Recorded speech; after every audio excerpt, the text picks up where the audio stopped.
welcome to Labour Lens. I am Sharon Ijason. On this week's episode of the program, we will be discussing about the dock workers in Nigeria as they are set to start receiving 50,000 naira as national minimum wage. But first, let's take the news. The conversation continues in a moment.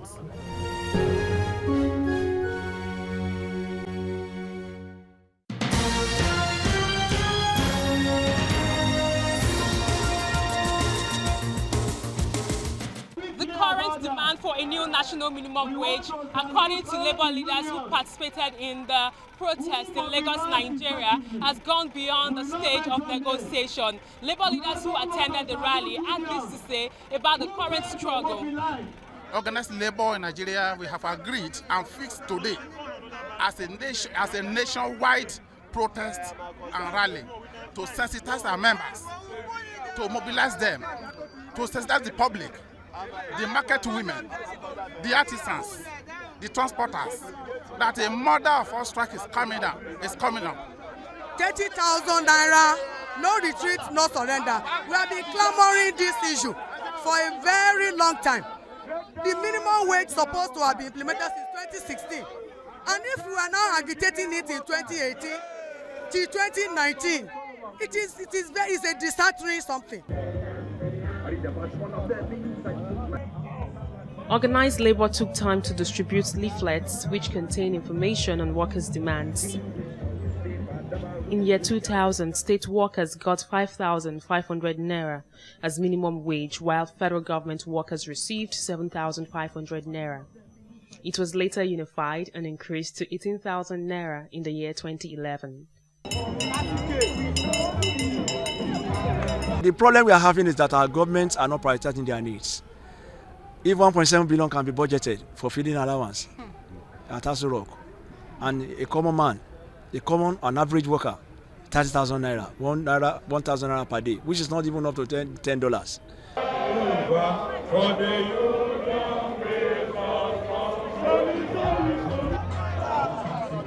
Workers in Lagos State were able to get the Lagos State Governor representative to receive their demands.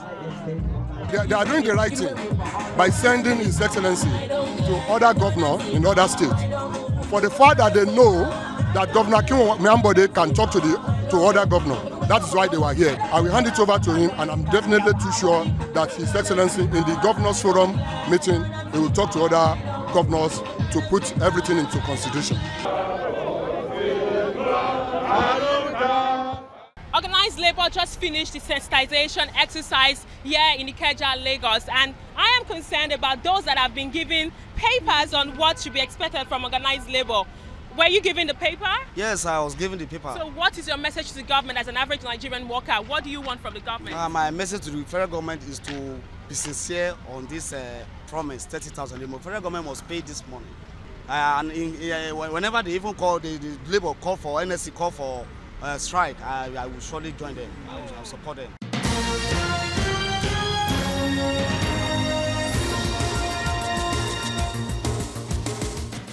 After 3 days of talks, the federal government and organized labor have now come to an agreement on the specific date the proposed new minimum wage bill will be sent to the National Assembly.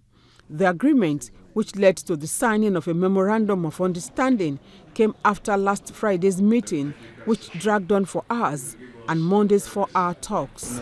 We have to go to Federal Executive Council with a council memo on that bill. And then after that, we'll go to National Economic Council and the Council of States.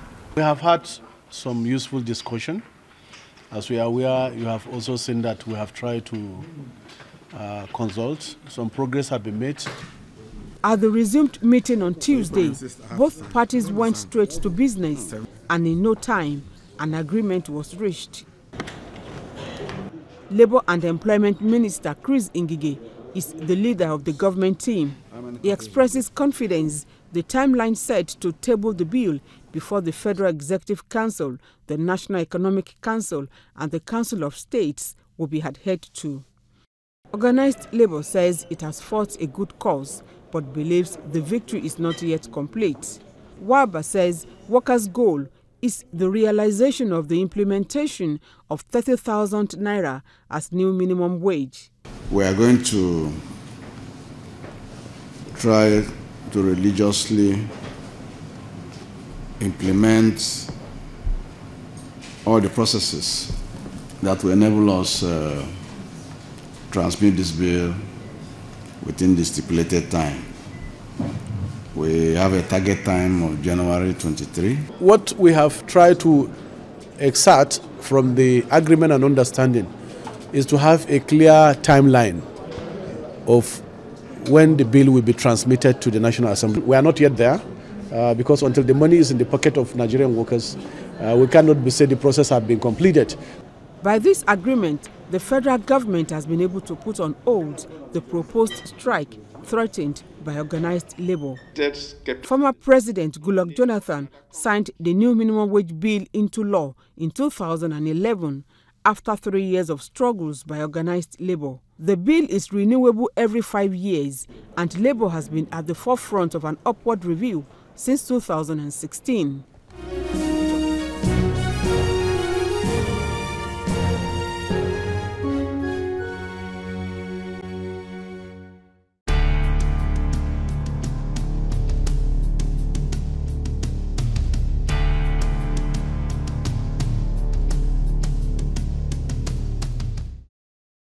The International Labour Organization estimates that 2.3 million women and men around the world succumb to work-related accidents or diseases every year, leading to more than 6,000 deaths every day. Worldwide, there are around 340 million occupational accidents and 160 million victims of work-related illness annually. On my quest to find workers who have been involved in an accident at their workplace, I came across Ayodele Shakiru, a dock worker who has been working casually for more than 20 years. He tells me he worked with Ilutex in Tinkan Island Terminal for more than 5 years before he had an accident. The incident happened on the 23rd of October 2011. That time we are in midnight, because in the night I'm working on that day. And when we are working, I'm on the container. I'm on top of container. So immediately, I just want to turn for where I'm working to shift myself from where I did, because the mobile crane is going to carry container, come give us on top to position it. But immediately I turn like this. Now in my leg just turn. I don't forget that. I don't know that oil is on the container, and I wear shoe, that terminal shoe we are working with here. So immediately I turn like this, now my leg just turn like this. Before I say, may I climb something, my hand no fit touch you, I feel hold to hold me. Now from there I come down, on top of container, come down, fall down here. So as I fall down, this place, it break, and yeah, it shifts.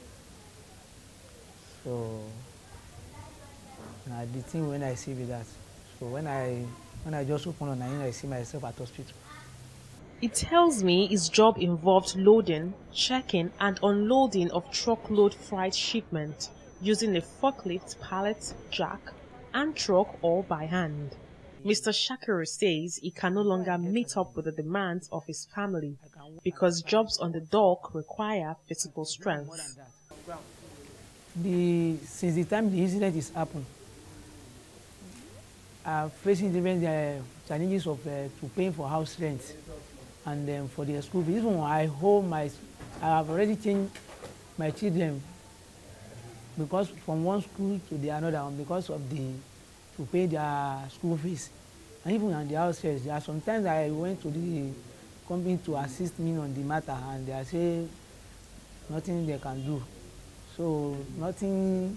I face different, even family in my family, to feed well, to do what I want, what I'm supposed to do in the house is so hard. So there is no way, because I no feel I can't go anywhere to struggle for myself. He wants Ilutex to compensate him as he can no longer use his left leg effectively. I have been working with them, or Dock Industry, is more than 10 years. And this so what has happened to me, I even think that it can be like this because so different companies, they are surrounding our house like Silvers and PTML. When the kind of incident is happened to, they have been compensated them. Even some of them are still working with them again. Where we say they are paying them some good money, like 10 million, 7 million, for compensate from the incident that happened to them on the work. But I don't know why my home is be like this, because it's only the treatment they are giving me, and I know not any other thing again. And to feed my family is so hard. So my own is to appeal to them to assist me for better living more than this. William Enu also tells a story of how his right hand is no longer effective due to an accident he had at work. Mr. Enu, who is also a dock worker at Ilutex, accuses the company of ill treatment. I want them to compensate me and to give me further treatment because I'm still feeling pains on my hand, my body, and even where they cut here, I'm still feeling pains on it. In December, the Maritime Workers Union of Nigeria, led by Adewale Adeyanju, signed a collective bargaining agreement with terminal operators on the regularization of workers in the ports and ensuring that workers in the sector get gratuity, pension, and compensation if accidents occurs. Mr. Shakiru and Enu are hopeful the relevant agencies will come to their aid as they are partially disabled.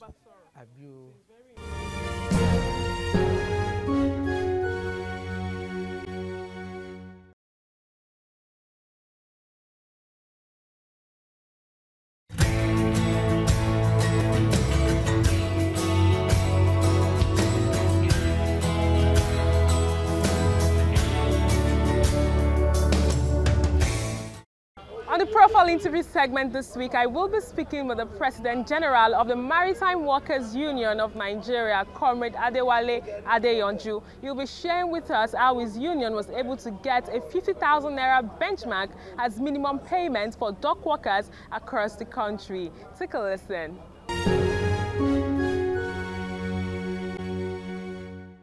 It's good to have you on the program. Thank you for having me, my sister. It's been a lot of things that have actually happened since our last conversation, and the good news right now is that the least dock worker will actually earn 50,000 naira as new minimum wage. Looking at the fact that Nigeria is battling with 30,000 naira as the new national minimum wage, can you tell us the process it actually took for you to be able to achieve this feat? Well, I want to thank you for having me on your program. Well, it is not easy to deal with capitalists. What I mean by capitalists is this: the terminal operators, some of them are indigenous terminal operators. We have the globalized ones that are come and invest in Nigeria. And their attitude towards the workers sometimes encourages. But for the past couple of years, about almost 15 years ago, we've not been having the type of agreement we have this time around. And it is God that did it.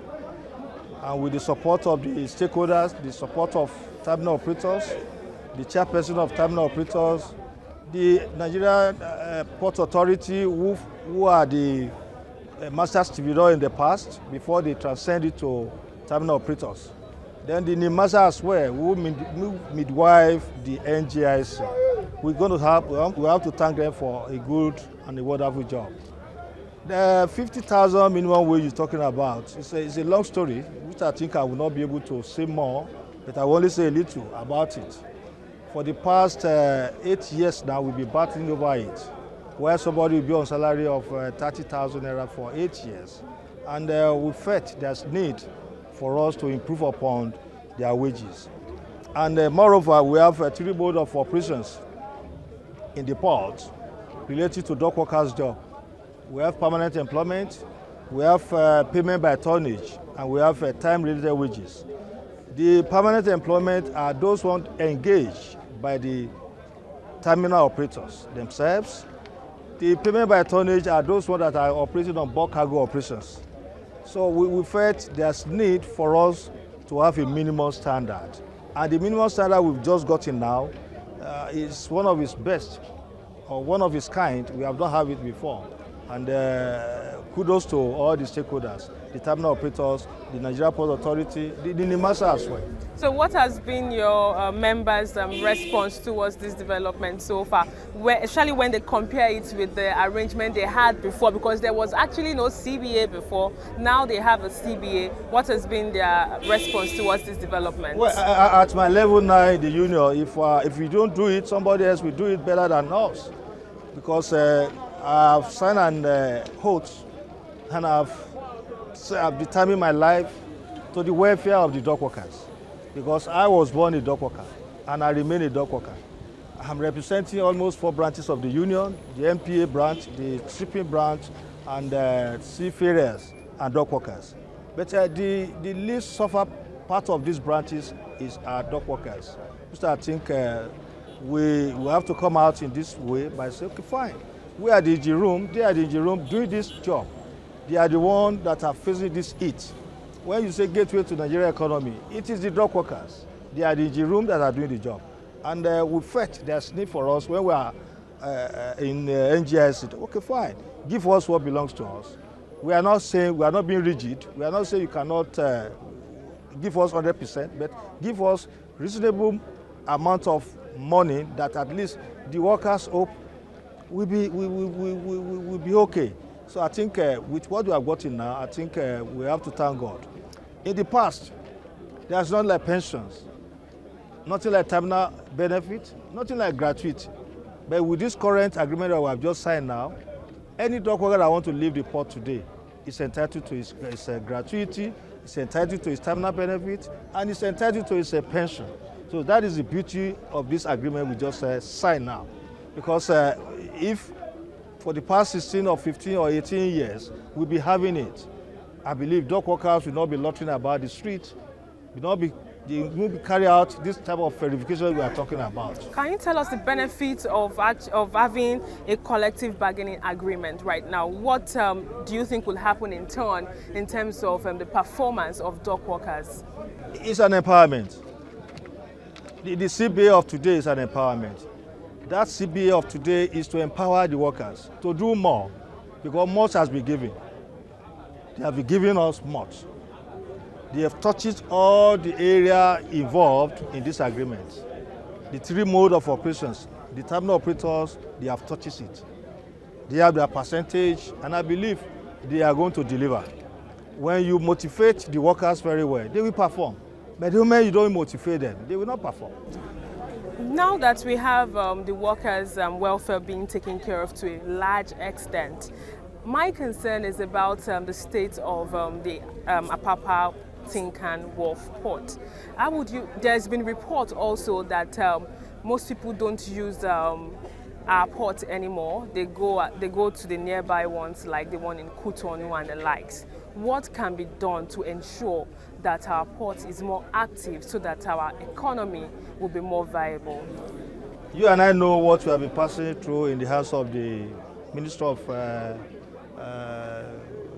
Labour. You are aware we signed an agreement with them when we are about to embark on strike. We signed a communique. And at the end of the communique, I think the federal government have already approved the repairs of the road. And what is affecting the workers today, the dock workers as well, and all the stakeholders in the maritime sector, is about the road.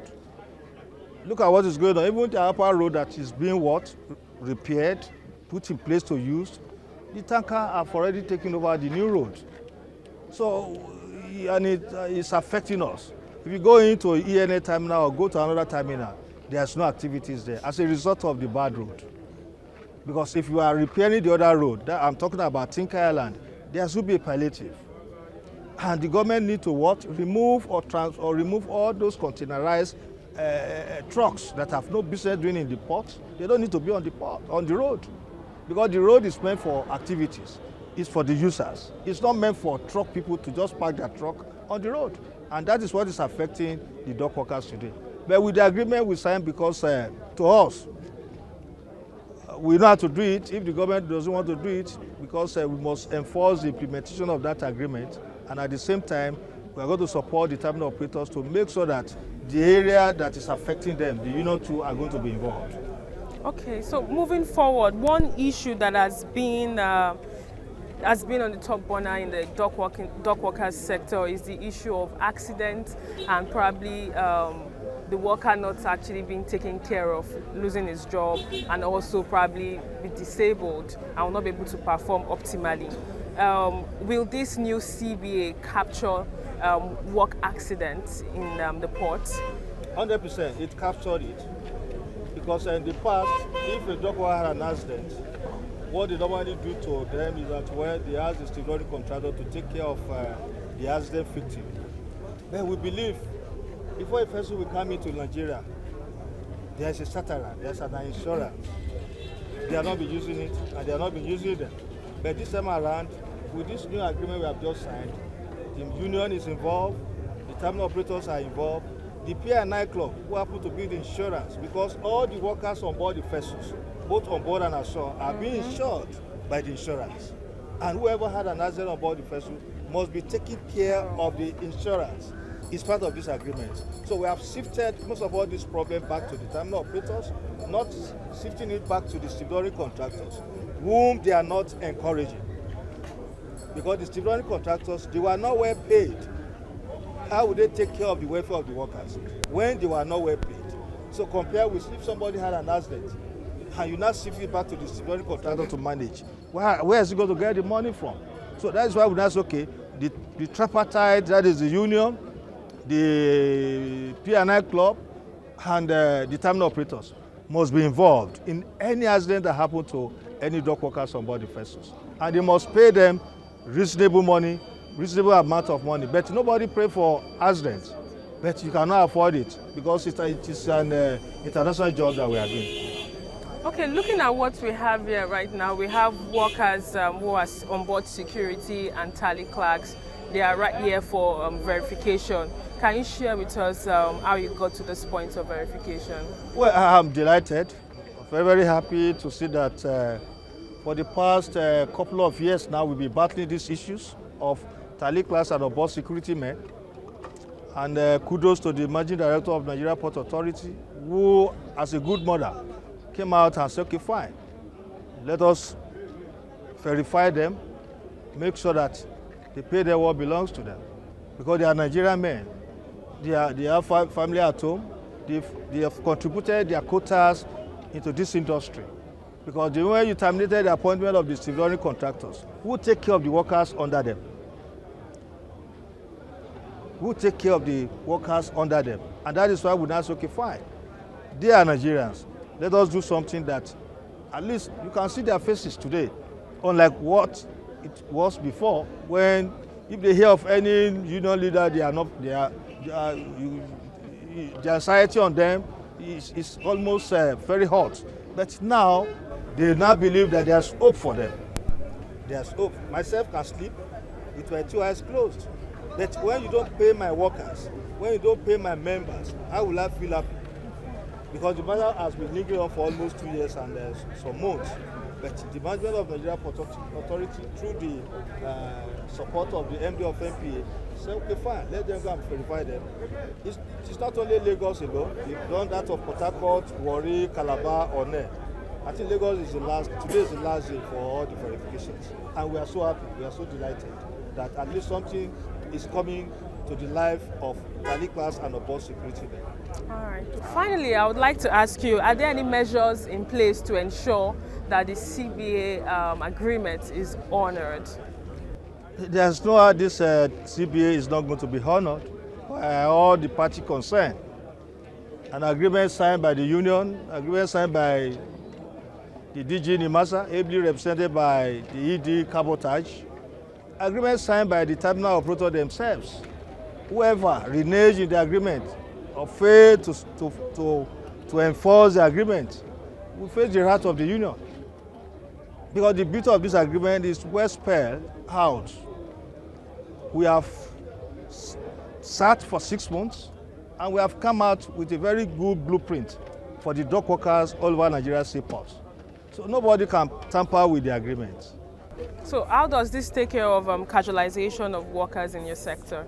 Yes, my sector falls in 3 ways. Like I said, that we have 3 modes of operations. We have permanent staff, we have payment by tonnage, those ones that are on board cargo operations. We have time-related wages. Those are the tally clerks and on board security men, the people you are seeing around me here. So you take almost, let's say, 50-50, both casualization and permanent employment. And in the near future, maybe very soon, we may come in with another idea, because every minute you think how to take care of your workers, how to protect their welfare. We might say, okay, fine, we want permanent employment for all the dock workers all over Nigeria's seaport, so that everybody will belong to the same one family, not having 3 husbands, 3 wives. So it's a new year, and is that one of the vision and blueprint you have for 2019? Fantastic. Those are the things I have. I even have more than that. I have more than that, but I will not say it now. Because if I should say it now, I don't know who is beside me, and I don't know who is watching me. So let us just keep that one in our own archive. So when time comes, I will invite you. So, but what are your expectations, if I must ask?